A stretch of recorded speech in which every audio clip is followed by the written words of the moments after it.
ഞങ്ങളിന്ന് ദക്ഷൂട്ടൻ്റെ ആദ്യത്തെ മുട്ടയടിക്കാൻ വേണ്ടിയിട്ട് ഇവിടെ അടുത്ത് തന്നെയുള്ള ഒരു അമ്പലത്തേക്ക് പോവുകയാണ് കേട്ടോ.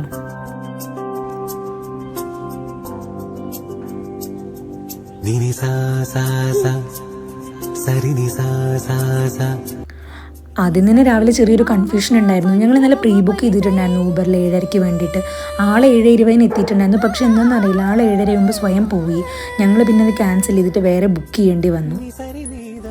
കോലാർ ജില്ലയിൽ മാളൂർ എന്ന് പറഞ്ഞ സ്ഥലത്താണ് കേട്ടോ ഈ ചിക്ക തിരുപ്പതി അമ്പലം വരുന്നത്.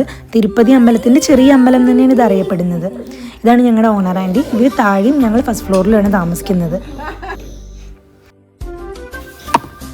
പോകുമ്പോൾ സിംഗിനെയും കൊണ്ട് വലിയ കുഴപ്പങ്ങളൊന്നും ഉണ്ടായിരുന്നില്ല. അവൻ കുറേ നേരം പുറത്ത് നോക്കിയിരിക്കലും പിന്നെ അത് കഴിഞ്ഞപ്പോൾ അങ്ങനെ എൻ്റെ മടിയിൽ കിടന്ന് ഉറങ്ങിയിട്ടുണ്ടായിരുന്നു. ഞങ്ങൾ കുറേ ദിവസമായിട്ട് പ്ലാൻ ചെയ്യുമായിരുന്നു മുട്ടയടിക്കാൻ എന്തായാലും പോകണം എന്നുള്ളത്. എവിടെ പോകണം എന്നുള്ളൊരു കൺഫ്യൂഷനായിരുന്നു. ഞങ്ങൾ എവിടെയും പ്രാർത്ഥിച്ചിട്ടൊന്നും ഉണ്ടായിരുന്നില്ല. അപ്പം ഞങ്ങൾ അടുത്തുള്ളൊരു അമ്പലം നോക്കി പോയതാണ്. നല്ല വെയിലടിക്കുന്നുണ്ടായിരുന്നു. അതുകൊണ്ട് അമ്മ സൈഡിൽ ഇത് പിടിച്ചുകൊണ്ടിരിക്കുകയുണ്ടായിരുന്നത്. ഇതാണ് അമ്പലം. ഞങ്ങൾ രാവിലെ 7:30 തുടങ്ങിയിട്ട് അവിടെ ഒരു 9 മണിയാകുമ്പോഴേക്കും എത്തിയിട്ടുണ്ടായിരുന്നു. മുൻഭാഗത്തൊക്കെ പണി നടന്നുകൊണ്ടിരിക്കുകയായിരുന്നു.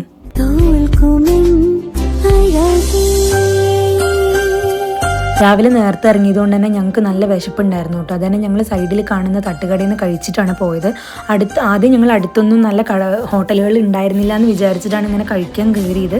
പിന്നെ ഈ അമ്പലത്തിൻ്റെ സൈഡിൽ കൂടെ അങ്ങോട്ട് ഉള്ളോട്ട് നടന്നപ്പോഴാണ് റൈറ്റ് സൈഡിൽ തന്നെ നല്ലൊരു ഹോട്ടൽ ഉണ്ടായിരുന്നു. പക്ഷെ ഞങ്ങൾ ഓൾറെഡി അവിടെ നിന്ന് കഴിച്ച കാരണം പിന്നെ ഇവിടേക്ക് കയറിയില്ല. എന്നിട്ട് ഞങ്ങൾ ആദ്യം ടോയ്ലറ്റിൽ പോകാൻ വേണ്ടിയിട്ട് കുറേ നോക്കി, പക്ഷെ അവിടെയൊന്നും ഉണ്ടായിരുന്നില്ല. അത് കാരണം ഞങ്ങൾ ഈ അമ്പലത്തിൻ്റെ സൈഡിലുള്ള ആ ഹോട്ടൽ എന്ന് പറഞ്ഞില്ല, അവിടെ നിന്ന് ജസ്റ്റ് കാപ്പി കുടിക്കാൻ വേണ്ടി കാപ്പി കുടിച്ച ശേഷം ഇതാ കാണുന്നതായിരുന്നു കേട്ടോ ആ ഹോട്ടൽ.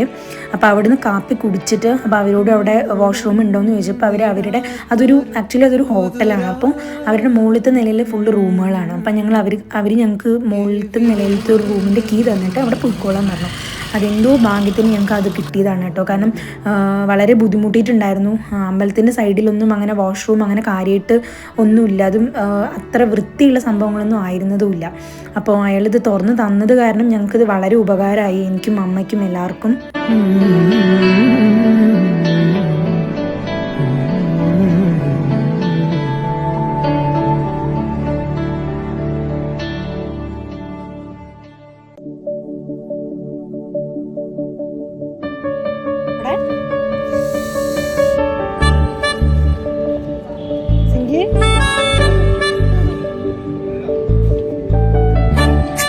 തിങ്കൾ കിളിയായി കുറുകാം താരത്തോവൽ മിനയാം നനയാം നീരാടി. ടാറ്റ കാണിക്ക സിംകുട്ടി, എങ്ങനെ ടാറ്റ കാണിക്ക, എങ്ങനെ അമ്പാട്ടി തൊഴുക, അമ്പാട്ടി രക്ഷിക്കണേ. എവിടെ പോയി മുട്ടയടിക്കും? ആദ്യത്തെ മുട്ട ചെയ്ത് കാരണം അമ്പലത്തിൽ തന്നെ ചെയ്യും വേണം എന്നുള്ളൊരിതുള്ള കാരണം എവിടെ പോകണം എന്നുള്ളൊരു കൺഫ്യൂഷൻ ഉണ്ടായിരുന്നു. പിന്നെ വിഘ്നേശ്വരൻ്റെ കുളികളാണ് ഇങ്ങനെ പറഞ്ഞത് ഇവിടെ അങ്ങനെ ഒരു അമ്പലം ഉണ്ട്, അവിടെ അങ്ങനെ ചെയ്യലുണ്ടെന്ന് പറഞ്ഞുകൊണ്ടാണ് ഞങ്ങൾ ഇങ്ങോട്ട് വന്നത്. ഞങ്ങൾ ആദ്യം ധർമ്മസ്ഥലമായിരുന്നു പ്ലാൻ ചെയ്തിട്ടുണ്ടായിരുന്നത്. പക്ഷേ ട്രെയിൻ ടിക്കറ്റ് ഒട്ടും അവൈലബിൾ ആയിരുന്നില്ല. അച്ഛനും അമ്മയും ഇനിയിപ്പോൾ ഡിസംബർ 27 നാട്ടിലേക്ക് പോകുന്നത് കാരണം അതിന് മുന്നേ ചെയ്യണം എന്നുണ്ടായിരുന്നു. ഇത് കൗണ്ടർ, അവിടെ നമ്മൾ പോയി മുട്ടയടിക്കാനുള്ള അതിൻ്റെ ടിക്കറ്റ് എടുക്കണമായിരുന്നു കേട്ടോ.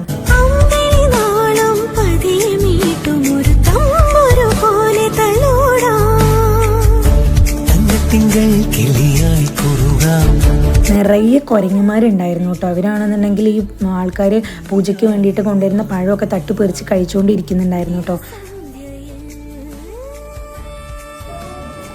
മനസ്സിലൊരു പേടിയായിരുന്നു, ഇവൻ നേരെ ഇരിക്കുകയോ ചെയ്യുമ്പോൾ കരയോ എന്തൊക്കെയാണ് ഉണ്ടാവുക എന്നുള്ളതൊക്കെ ഇങ്ങനെ ആലോചിച്ചുകൊണ്ടിരിക്കുകയായിരുന്നു വരുമ്പോഴൊക്കെ. പിന്നെ ചെറിയൊരു കോൺഫിഡൻസ് ഉണ്ടായിരുന്നതെന്ന് വെച്ചാൽ ഇവൻ പെട്ടെന്ന് ഡിസ്ട്രാക്റ്റ് ആവും. നമ്മളെന്തെങ്കിലും അവനെന്തെങ്കിലും ചെയ്തുകൊണ്ടിരിക്കുമ്പോൾ നമ്മളെന്തെങ്കിലും അവനെ വിളിച്ചിട്ട് കാണിച്ചു കൊടുക്കുക ചെയ്തെങ്കിൽ പെട്ടെന്ന് ഡിസ്ട്രാക്റ്റ് ചെയ്യും. അപ്പോൾ എന്തെങ്കിലും ചെയ്യാമെന്നുള്ളൊരിത് മനസ്സിലുണ്ടായിരുന്നു. അപ്പോൾ ഞങ്ങൾ അവിടെ നിന്ന് ടിക്കറ്റ് എടുത്ത ശേഷം ഞങ്ങളിങ്ങനെ അവർ ഞങ്ങളുടെ അടുത്ത് ഈ വഴി കൂടെ പോകാനാണ് പറഞ്ഞത്. സൈഡിൽ നിറയെ കടകളാണ് കേട്ടോ, ഇഷ്ടം പോലെ കടകളുണ്ടായിരുന്നു. പ്രസാദങ്ങൾ, ഈ ലഡു, മിക്സ്ചർ അങ്ങനത്തെ കടകളും ഉണ്ടായിരുന്നു. കളിപ്പാട്ടങ്ങൾ ഉണ്ടായിരുന്നു, കുട്ടികൾക്കുള്ള വള, മാല അങ്ങനത്തെ സാധനങ്ങൾ, നിറയെ കാര്യങ്ങളുണ്ടായിരുന്നു.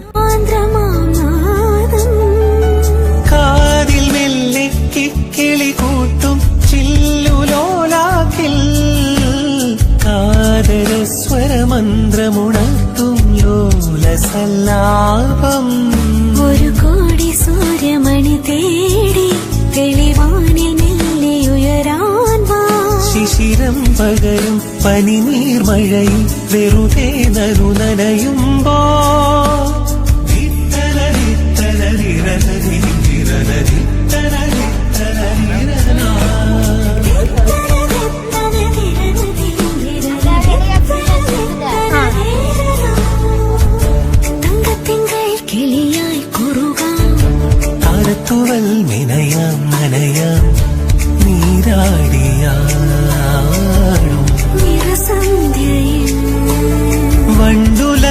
മല പോലെ വാർനിലാവിനിതൾ പോലെ നെഞ്ചിനുള്ളിലൊരു മോഹം അതിനിന്ദ്രനീലലയഭാവം കുങ്കുമമേഘം കുളിരു കോർക്കും ഒരു മഞ്ഞല പോലെയോലാവാ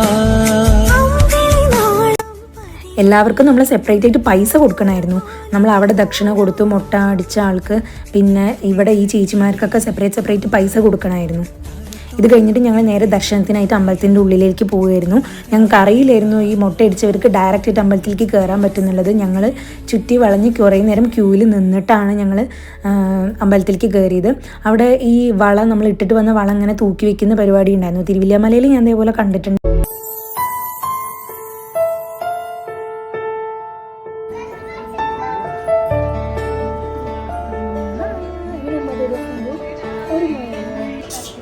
ൂരാകെ തിണ്ടുന്നോരമ്പലപ്രാവുകൾ നാടാകെ പാടിയപ്പോ കള്ളക്കഥ കാട്ടുതീയായി പടർന്നു. കാകനെ സ്നേഹിച്ച കാവളം പെൺകിളി കഥയറിയാ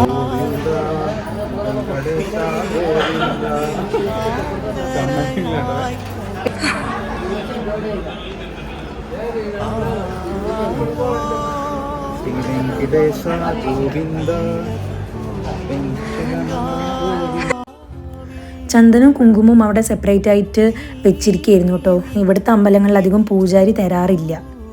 ഞങ്ങൾ ഇവിടുന്ന് 2-3 സാധനങ്ങൾ വാങ്ങിച്ചിട്ടുണ്ടായിരുന്നു. ലഡ്ഡും പിന്നെ ഒരു തരം മിക്സ്ചറും പിന്നെ ഈ കാണുന്ന വെള്ള കളറിൻ്റെ മധുരമുള്ളൊരു ബൂന്തിയാണിത്. പിന്നെ ഞാൻ ദക്ഷൂട്ടിന് വേണ്ടിയിട്ട് കാലിലിടാനുള്ള 2 തള പോലത്തെ സാധനം, പിന്നെ വിഘ്നേശ്വരൻ്റെ ചേച്ചിയുടെ കുട്ടികൾക്കും അവനും വേണ്ടിയിട്ട് കയ്യിലിടാനുള്ളൊരിതും വാങ്ങി. പിന്നെ ഈ ഒരു സിൽവറിൻ്റെ വളയും വാങ്ങിച്ചിട്ടുണ്ടായിരുന്നു കേട്ടോ. അവൻ ഇങ്ങനെ തലയിൽ ഇടയ്ക്കിടയ്ക്ക് തൊട്ട് നോക്കുന്നുണ്ടായിരുന്നു. മുടിയില്ലേ എന്താ സംഭവിച്ചിരിക്കുന്നതെന്ന് വെച്ചിട്ട് കുറേ തവണ ഇങ്ങനെ തൊട്ട് നോക്കിക്കൊണ്ടിരിക്കുന്നുണ്ടായിരുന്നു. ഈ വിഘ്നേശ്വരൻ്റെ ഈ ഒരു വരവ് എന്ന് പറയുന്നത് എന്തിനാന്ന് വെച്ച് കഴിഞ്ഞാൽ ഞങ്ങളുടെ 3 പേരുടെയും ചെരുപ്പ് അവിടെ ഉണ്ടായിരുന്നു. അച്ഛൻ്റെ ചെരുപ്പ് മാത്രം കാണാനുണ്ടായിരുന്നില്ല കേട്ടോ. അച്ഛൻ്റെ ചെരുപ്പ് അച്ഛൻ അങ്ങനെ പറഞ്ഞുകൊണ്ടിരിക്കുകയുണ്ടായിരുന്നത് ബാറ്റിൽ നിന്ന് അധികം ആയിട്ടില്ല, വാങ്ങിയിട്ട് കുറച്ച് വില കൂടുതലായത് കാരണം തന്നെ ഒരു സങ്കടമല്ലേ. നമ്മൾ അധികം ഉപയോഗിച്ചിട്ടാണ് പോകണമെന്നുണ്ടെങ്കിൽ കുഴപ്പമുണ്ടായിരുന്നില്ല. ഇത് അതും അല്ലായിരുന്നു.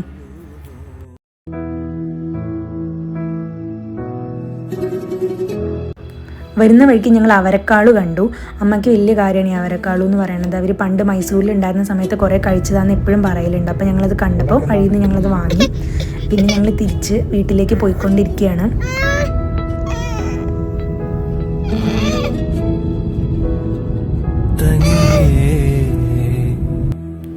ശനിയാഴ്ച ഉച്ചയ്ക്ക് ആയതുകൊണ്ട് തന്നെ നല്ല ട്രാഫിക് ആയിരുന്നു. പോകുമ്പോൾ ഞങ്ങളൊരു 1.5 മണിക്കൂറിലെത്തി, വരുമ്പോൾ ഒരു 2-2.25 മണിക്കൂർ എങ്ങനെ എടുത്തിട്ടുണ്ടായിരുന്നു. കുറേ നേരം ട്രാഫിക്കിൽ നിന്നിട്ടായിരുന്നു വന്നിട്ടുണ്ടായിരുന്നത്.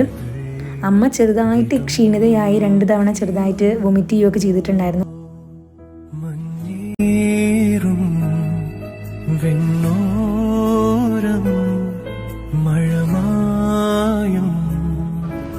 ഇത് ഞങ്ങളുടെ വീട് എത്താറാവുന്നതിൻ്റെ അടുത്താണ് കേട്ടോ. ഞങ്ങൾ ഉച്ചയ്ക്ക് ഭക്ഷണം വാങ്ങാൻ വേണ്ടിയിട്ട് അവിടെ ഇറങ്ങിയപ്പോൾ അടുത്ത് തന്നെ ഇളനീരുണ്ടായിരുന്നു. അപ്പോൾ ഞങ്ങൾ എല്ലാവരും ഇളനീര് കുടിക്കുകയും ചെയ്തു, അതിൻ്റെ ഉള്ളിലത്തെ കഴിക്കുകയും ചെയ്തിട്ടുണ്ടായിരുന്നു. അമ്മയ്ക്ക് ഈ ഇളനീര് കുടിച്ചപ്പോഴായിരുന്നു നല്ലൊരു ആശ്വാസമായെന്ന് പറയുന്നുണ്ടായിരുന്നു.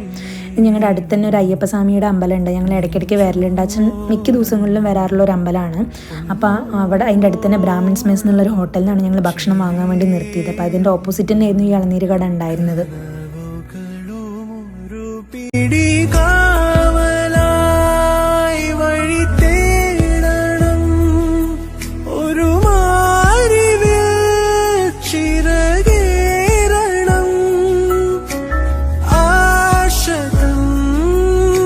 ഇതാണ് ഞാൻ പറഞ്ഞ അമ്പലം കേട്ടോ.